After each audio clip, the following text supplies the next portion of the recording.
मीर ने अजान की आवाज़ सुनते ही उस पर से निगाहें हटाईं। उस पर कंफर्टर बराबर करते वो बिना आवाज़ के बाहर निकल गया। नमाज अदा करने के बाद आंखें नींद से भरी थी, इसीलिए बिस्तर पर गिरते ही सो गया। फरिश्ते ने जागते ही इर्द गिर्द देखा तो घबरा गई उस माहौल से। वो मानूस नहीं थी उस माहौल से। जब कितनी ही देर उसे वो सामने ना दिखा जो यहाँ लाया था तो वो रोने वाली हो गई। फिर कमरे से बाहर निकली। घर सारा सुनसान पड़ा था। वो रोती वहीं सोफे पर बैठ गई। खौफ फिर से दिल पर गालिब आने लगा था। अज अज उसे सही से उस मसीहा का नाम भी याद नहीं था जिसने उसे कहा था कि वो उसका सब कुछ है। अब की बार वो हिचकियों से रोने लगी, बालों को खींचते पागल होने को थी। ऐसा उसके साथ खौफ के आलम में अक्सर होता था। उसे नींद में शायबा गुजरा कि उसे पुकारा गया, लेकिन चंद लम्हों बाद सिसकियां सुनते उसने आंखें खोली। फिर याद आने पर खुद पर 1000 बार लानत भेजते कंफर्टर दूर फेंका और बाहर की तरफ भागा। हनी सोफे पर उसे रोते देखा तो वो फौरन उसके करीब आया। क्या हुआ, डर गई हो? यहाँ देखो, तुम सब की तरह हो, मुझे यहाँ नहीं रहना। वो उसके हाथों को दूर करती खौफजदा होती चीखने लगी। फरिश्ते उसके सामने घुटनों के बल बैठते अजलान ने बेबसी से उसे देखा। उसका दिल चाहा खुद को अपनी इतनी लाइल्मी पर सजा दे डाले। मेरी तरफ देखो, आई एम सॉरी। उसके घुटने पर नामहसूस अंदाज में हाथ रखते वो बोला, तुम भी सबकी तरह गंदे। सबकी तरह नहीं हूँ मैं, मुझे नींद आ गई थी, मैं माफ़ी मांग रहा हूँ ना। आइंदा ऐसा नहीं होगा। तुम मेरे कमरे में सो गए अब से। वो उसे बताने लगी तो वो मुस्कुरा दिया। वादा रहा। फिर उसके हाथों को बिना थामे उसने उन पर हल्के से अपने लब रखे। वो कांपी नहीं थी, लेकिन झिझकी ज़रूर थी। क्या नाश्ता करेगी मेरी हनी? क्या तुम्हें हलवा पूरी बनानी आती है? वो हिचकी लेते बोली तो अजलाम ने टिशू के डब्बे से टिशू निकालते हल्के से उसका चेहरा साफ करना चाहा तो वो पीछे हटी। अजलाम ने संजीदगी से उसे देखा। क्या मेरा ऐसा करना बुरा लगा है? पता नहीं। अजलान ने दोबारा से हाथ बढ़ाया। अब की बार उसका चेहरा टिशू से साफ कर ही दिया। नहीं हनी, मुझे नहीं आती हलवा पूरी बनानी, लेकिन तुम्हें पता है मैं पराठा अच्छा बनाता हूँ। क्या सच में? वो भी बना लेते थे पराठा, मामा और बाबा। अजलान खामोश हो गया, लेकिन फिर उठ गया तो वो भी खड़ी हो गई। मैं यहाँ अकेली नहीं बैठूंगी, ये मेरा घर है हनी, यहाँ कोई नहीं आएगा कभी भी, मेरे अलावा कोई भी नहीं। वो उसका डर खत्म करना चाहता था। पक्का वादा? पक्का वाला। और नाश्ता बना दूँ? अजलान किचन में गया तो वो पीछे पीछे गई और वहीं बैठते उसे काम करता देखने लगी। अजलान ने अपना और उसका नाश्ता मेज़ पर रखा और नामहसूस अंदाज में अपनी उसके कुर्सी थोड़ी करीब करके बैठ गया। खाओ, मुझे तो बुआ खिलाती थी, मेरे हाथ गंदे हो जाएंगे अंडे से। वो किसी 10 साला बच्ची की तरह मुंह बिसोरते बोली। हाँ, हालात ने उसे 10 साल की बच्ची ही तो बना दिया था। जिंदगी उसके साथ बहुत सख्ती कर गई थी। इतनी सी उम्र में मैं खिला देता हूँ। अजलान ने लुकमा बनाते उसके आगे किया तो वो खा गई। फिर ऐसे ही नाश्ते में उसने मजीद कोई बात नहीं की। फिर वो अपना लैपटॉप थाम कर बैठ गया और उसे उसकी दवा दी, जो अब सोफे पर बैठी उसे देख रही थी और कभी कमरे को और कभी इर्द गिर्द की चीज़ों को। तुम झूला कब लगवाओगे? आज शाम को ही लगवा दूंगा, वो कहकर अपने लैपटॉप पर देखने लगा। यहाँ आओ, अजलान ने फरिश्ते को देखते कहा। वो चाहता था कि वो उसे इतनी अपनी आदत लगा दे कि वो कुछ घंटे भी उसके बगैर न रह पाए, और आज़म अजहर के आने के बाद भी वो उसी के लिए पागल रहे। फरिश्ते ने तेज़ी से सर ना में हिलाया। झूला लगवाना है या नहीं? वो उसे लालच दे रहा था। वो कुछ सोचती रही, लेकिन उठी ना तो अजलान भी अपना काम करने लगा, लेकिन नज़र उसी पर थी जिसे अब दवा की वजह से भरपूर नींद आ रही थी। फिर से फरिश्ते यहाँ आए मेरे पास। अजलान ने एक और कोशिश की और वो कामयाब रहा। वो उठती उसके पास आ गई और उसके सामने खड़ी हो गई।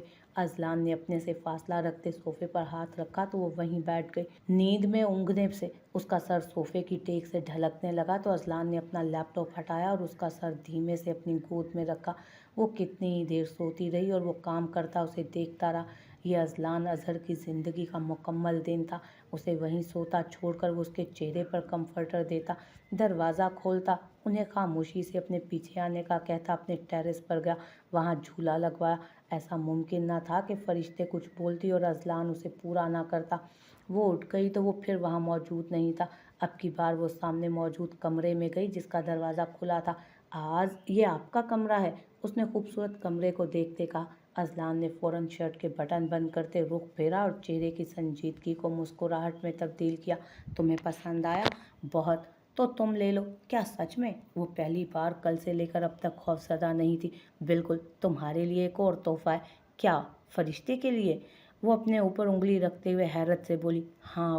वो बार बार उसे अपने पास बुलाता। वो ये महसूस कर गई थी शायद। वो चलती उसके पास आई तो अजलान ने उसे देखा, फिर मुस्कुरा दिया और बाहर टेरेस को देखा, जहां वो अब भी उसकी नज़रों के इर्तकास की सिमत देखने की बजाय उसके चेहरे को गौर से देख रही थी। फरिश्ते अजलान अजहर, इन निगाहों को चूमने की शिद्दत मेरे दिल में और बढ़ गई है, वो दिल में सोचता बोला, फिर उसकी नाक को दबाता टेरेस पर चला गया। फरिश्ते कई लम्हे सुन खड़ी रही। हाँ, उसने उसे हाथ लगाया था। अजलान उसकी बदलती कैफियत टेरेस से देख सकता था। वो झूला देखती, सब भूलती, तेजी से बाहर आई। ये किसका है? मेरा। अजलान ने संजीदगी से कहा, ये मुझे दे दो। वो झूले को देखते बोली, मुझे क्या दोगी बदले में? आपको क्या चाहिए? मासूमियत से इस्तफसार किया गया। मुझे फरिश्ते चाहिए। लेकिन फरिश्ते तो आज की है। वो बोली तो वो तेजी से उसके करीब आया। फरिश्ते अजलान की है, किसी आज की नहीं। दोबारा बोला तो जान से मार दूंगा। उसे झटके से बाजू से थामता वो घुर्राया। फरिश्ते ने खौफ से उसे देखा, फिर झटके से पीछे हटी। आंखें नम होने लगीं तो वो होश में आया। फरिश्ते, मुझे यहाँ नहीं रहना। वो फिर से रोने लगी थी। वो आसान नहीं थी। उसको संभालने के लिए अजरान अजहर जैसा हौसला मकसूद था। बैठो यहाँ आकर, मैं झूला देता हूँ। अजलान ने उसे देखते आंखें बंद करते खुद को नॉर्मल किया, फिर मुस्कुराते हुए कहा, तुम मुझे मारोगे? मैं क्यों मारूंगा अपने फरिश्ते को? क्योंकि फरिश्ते तो इजी की है ना। वो उसे कहता पिचकारता बोला। वो आंखों को रगड़ते सर ना में हिलाने लगी। मैं खुद बैठ जाता हूँ। अजलान बैठकर झूला झूलने लगा। वो कई लम्हे उसे देखती रही, फिर करीब आई। आप ये मुझे दे दें। मुझे क्या देंगी आप? कुछ भी, लेकिन अभी उठें। वादा ना? अब उठें। वो फौरन उठ गया और फिर वो बैठी और वो झूला झुलाने लगा। ये बहुत अच्छा है इजी। वो उसके बताए नाम से उसे पुकारने लगी। तुम्हें अच्छा लगा? बहुत। आहिस्ता झुलाओ इजी, मैं गिर जाऊंगी। तुम्हारा इजी कभी तुम्हें गिरने नहीं देगा। वो इससे ज़्यादा खुद को बावर करवा रहा था। वो बाहर गई और किचन की तरफ देखने लगी जो सामने ही मौजूद था। उसे यहाँ कोई और नज़र ना आया था मुलाजमों में से, लेकिन ऐसे मुमकिन कैसे था? वो अंदर दाखिल हुई। आप कौन? मुलाजमा ने उससे पूछा। अब से शायान के काम मैं करूंगी। वो इससे ज़्यादा कुछ ना कह पाई। मुलाजमा ने हैरत से उसे देखा। शायान उस्मानी के लिए? ये बात हैरत अंगेज थी। क्या आपको नया रखा गया है? कौनैन ने उसे देखा। इस बात का क्या जवाब देती वो?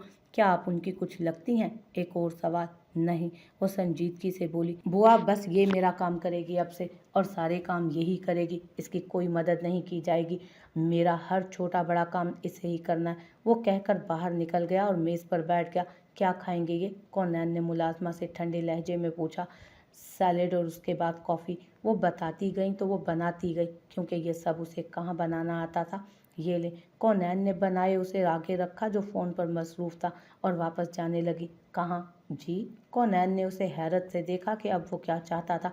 जब तक मैं मुकम्मल नहीं करता यहीं खड़ी रहो, और तुम्हारे पास कोई काम है भी नहीं। वापसी तक मेरा कमरा साफ होना चाहिए। मेरी अलमारी को सेट कर देना अच्छे से। वो शायद उसकी तजलील के लिए सब कर रहा था। उसने सर हिला। ब्रो। वो अभी कुछ सोचती जब कोई दाखिली दरवाजे से तेज़ी से अंदर आया। मोहित, आराम से आओ। उसने देखा जहाँ से उसकी पूरी फैमिली आ रही थी। हाँ हाँ, ये हसीना कौन है? उसने कौनैन को देखते कहा जो उन्हें ध्यान से देख रही थी। मोहित स्टॉप, शायान ने संजीदगी से कहा। कौनैन ने अपनी चादर जो अच्छे से फैला रखी थी माथे पर मजीद नीचे खींची। मलाइका ने आते ही पीछे से अपने हाथ शायान के गिर्द बांधे और उसके चेहरे के साथ अपना चेहरा लगाया। कैसे हो? ठीक हूँ। तुम्हारा टूर कैसे रहा? ज़बरदस्त। कौनैन ने हैरत से ये मंजर देखा, फिर भवें सुकेड़ी नागवारी से, और फिर निगाहें झुका ली। काश ये हवेली वाले अपने बच्चों की अच्छी तरबियत करते। यही बात उसके दिमाग में आई थी बस। आहिस्ता आहिस्ता सब अंदर आने लगे और सोफ़ों पर बैठ गए। वो उन सबको जानती थी, लेकिन शायद वो उसे नहीं जानते थे। बस बच्चों को वो नहीं जानती थी। उसके बाप से बड़े शाहजेब उस्मानी, उनकी अहलिया तहजीब उस्मानी जिनकी एक ही औलाद थी शायान उस्मानी, फिर कौनैन के वालिद साहब आते थे खावर उस्मानी जिनकी वो इकलौती औलाद थी, और फिर मुनव्वर उस्मानी जिनकी अहलिया कुलसूम उस्मानी थी जिनकी दो औलादें थी मलाइका और मोहित। उन सब की सिर्फ एक ही बहन थी फातिमा उस्मानी जो बाहर के मुल्क में रिहाइश पजीर थी अपने शोहर और 3 बच्चों आलिया, फारिस और फैज़ान के साथ। घर में सब बड़े थे। जहांगीर उस्मानी जिनकी अहलिया की वफ़ात चंद साल पहले ही हो गई थी, लेकिन उनका रोब और दबदबा अभी भी वैसे ही कायम था इस महलनुमा घर में जैसे सालों पहले था। कैसा है हमारा शहजादा? जहांगीर उस्मानी ने कहा तो वो उनके करीब झुकता, उनसे प्यार लिए साथ बैठ गया तो उन्होंने उसे अपने हिसार में लिया। वो उनका सबसे बड़ा पोता था और सबसे करीब भी, क्योंकि मोहित अभी पढ़ रहा था यूनिवर्सिटी में और मलाइका जॉब करती थी। वो दोनों उनसे इतना करीब नहीं थे जितना शायान, जो उनसे अपनी हर बात डिस्कस करता था और उन्हीं के मशवरे लेता था और अपनी हर बात भी उनसे मनवाता था। वो लड़की कौन है? उन्होंने कौनैन को देखते कहा, जो उन सबको बैठते देख, शायान को उठते देख वापस किचन में चली गई थी। इसे मैंने अपने कामों के लिए रखा है, बस ये मेरा फैसला था। मेरे आज से सारे काम यही करेगी और मुझे नहीं लगता मैं इससे ज़्यादा किसी को वजाहत देने का रवादार हूँ। उसने सीधे से सबको बावर करवा दिया तो सब खामोश हो गए। उसकी तबीयत के बारे में सभी जानते थे, लेकिन बेटा तुम किसी लड़के, इसके बाप को ज़रूरत थी, बदले में ये यहाँ काम कर लेगी, लेकिन सिर्फ मेरे। उसने मेरे पर जोर देते हुए कहा तो सबने हाँ में सर हिलाया और अपनी बातों में मसरूफ़ हो गए। किसी को कहाँ फ़र्क पड़ रहा था। जहांगीर उस्मानी ने गौर से कौनैन के चेहरे को देखा, फिर शायान को देखने पर निगाहों का रुख फेर गए। मैं चलता हूँ, शाम में आपसे मिलूँगा। कौनैन, उसने किचन में देखते कहा। जी, कमरे में आओ। वो सबको देखती उसके पीछे गई, जहाँ किसी का भी ध्यान उस पर नहीं था। वो सबके लिए एक आम मुलाजमा जैसी ही थी, लेकिन सबकी नहीं, सिर्फ शायान उस्मानी की। और इस घर में सब जानते थे कि शायान उस्मानी के नाम की चीज़ लेना गुनाह था वहाँ पर। वो जो अपनी झूठी चीज़ें तक किसी को ना देता था। मेरे कमरे में मौजूद रहना, बेमकसद घर में घूमने की ज़रूरत नहीं है। मैं क्यों घूमूंगी आपके घर में? वो तल्ख हुई। इस हंसते बसते घर को देखते तल्खी सी घुल गई थी उसमें। पहली बार देखा इतना बड़ा महल और इतनी सहूलियात से भरी जिंदगी। मैंने सोचा शायद वो उसको देखता उस पर तंज कर गया। कौनैन खावर को ये चीज़ें कभी भी मुतासिर नहीं करती। ये सब वो नहीं जो मैंने चाहा हो। तो क्या चाहा है तुमने? वो उसकी तरफ कदम बढ़ाता ना चाहते हुए भी इस्तफसार कर गया। मैं अपनी निजी ज़िंदगी किसी भी गैर से डिस्कस नहीं करती होती। उसने अपने गाल से बाल हटाया। शायान ने उसके बालों की उस लट को उंगली पर घुमाया और उसकी सांस रोक ली। तुम्हारी निजी ज़िंदगी में सबसे निजी पहलू ये है कि तुम इस वक्त अपने सबसे करीबी और महरम रिश्ते के करीब हो। वो हंसा जैसे उसका मजाक उड़ा रहा हो। कौनैन 2 कदम पीछे हटी थी। शायान के हाथ से उसके बालों की लट छूट गई। आप मेरी ज़िंदगी का हिस्सा ना कभी रहे हैं और ना होंगे कभी, वो उसकी आंखों में देखते बोली। और शायान उस्मानी को यही तो नहीं भाता था, उसका आंखों में देखकर बात करना, उसकी ज़ात को बार बार धुतकारना। शायान ने उसका हाथ खींचा और उसे अपने से फासले पर ही खड़ा किया। और अगर मैं तुम्हें अपनी निजी ज़िंदगी का हिस्सा बना लूँ तो? ये मुमकिन नहीं। वो एक बार फिर तल्ख हुई थी और उसे चैलेंज कर गई। शायान उस्मानी ने उसके वजूद को देखा। एक कॉलेज की वो छोटी सी लड़की उसे धुतकार रही थी, उसकी ज़ात की मुसलसल नफ़ी कर रही थी। बेशक उसे भी इस रिश्ते से कोई वाबस्तगी ना थी, लेकिन वो ये सब कैसे कह सकती थी शायान उस्मानी के लिए? उसके सामने उसी की ही तजलील कैसे कर सकती थी वो? शायान ने उसकी कमर पर हाथ रखा तो उसने झटके से निगाहें उठाते बेयकीनी से उसे देखा। कौनैन शायान उस्मानी, मुझे चैलेंज कभी मत करना, नहीं तो शायान उस्मानी तुम्हें बताएगा कि तुम्हारी निजी ज़िंदगी में सबसे ज़्यादा हक कौन रखता है। कौनैन ने अपनी कमर से उसका हाथ हटाना चाहा। प्लीज़, मेरा हाथ लगाना बुरा लगा है कौनैन खावर को? मेरा हाथ लगाना बुरा लगा है कौनैन खावर को? बहुत बुरा, वो सफाई से बोलती उसे ताश दिला गई। शायान ने उसे मजीद करीब किया और उसके सर से चादर उतारते उसकी आंखों में देखा, जैसे कहना चाह रहा हो कि अब क्या करोगी? I am sorry. इससे ज़्यादा वो उसे ज़िद दिलाती तो वो अपना ही नुकसान करती, इसलिए आंखें झुका गई। मेरी वापसी से पहले तुम्हें जाने की इजाज़त नहीं है। शायान उस्मानी ने झटके से उसे छोड़ा जैसे वो कोई फजूल या नापाक शय हो और बाहर निकल गया। उसने नम आंखों को झपका। उसे रोना नहीं था। इस महल वालों को अपने आंसू कभी नहीं दिखाने थे। वो अपने बाप को फ़ोन करके उनकी तबीयत का पूछ मुतमईन होती। उसके कमरे की सफाई करने लगी। न जाने आगे ज़िंदगी में क्या क्या लिखा था। अगले रोज़ वो मामूल के मुताबिक ऐसे ही काम कर रही थी अपने। आज वो कुछ मुतमईन थी क्योंकि शायान उसके आने से पहले जा चुका था। आज वो उसका दूसरा छोटा सा कमरा, जो उसी कमरे के अंदर था, जो शायान ने अपने काम के लिए बनाया था, वो साफ़ कर रही थी। कमरे में लगे टेलीफोन को बजते महसूस करते वो बाहर निकली। कौन फ़ोन कर रहा था, जबकि सब जानते थे कि कमरे में वो है और शायान घर पर नहीं?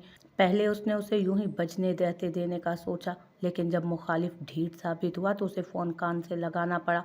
पहली बार में फ़ोन क्यों नहीं उठाया? शायान ने सर्द अंदाज में कहा। मुझे क्या पता था कि आप कॉल कर रहे हैं, कौनैन ने आहिस्ता सी आवाज़ में कहा। उसका ये सर्द अंदाज उसे खौफजदा कर देता था। अब पता चल गया है ना, पहली बार में ही अब से उठा लेना। मेरा जो दूसरा कमरा है वहाँ से दाईं शेल्फ पर कुछ कागजात पड़े हैं, वो पहुँचा दो मुझे। और फ़ोन कटाक से बंद कर दिया गया। वो तेज़ी से उसकी बताई जगह पर पहुंची और वो कागजात वाली फ़ाइल देखी। उसने उसे डेरे पर कागजात पहुंचाने का कहा था। डेरा कहाँ था? वो हैरान थी। और दूसरा, क्या वो खुद जाए देने या ड्राइवर के हाथ भेज दे? यही सब सोचते चादर लेती वो बाहर निकली।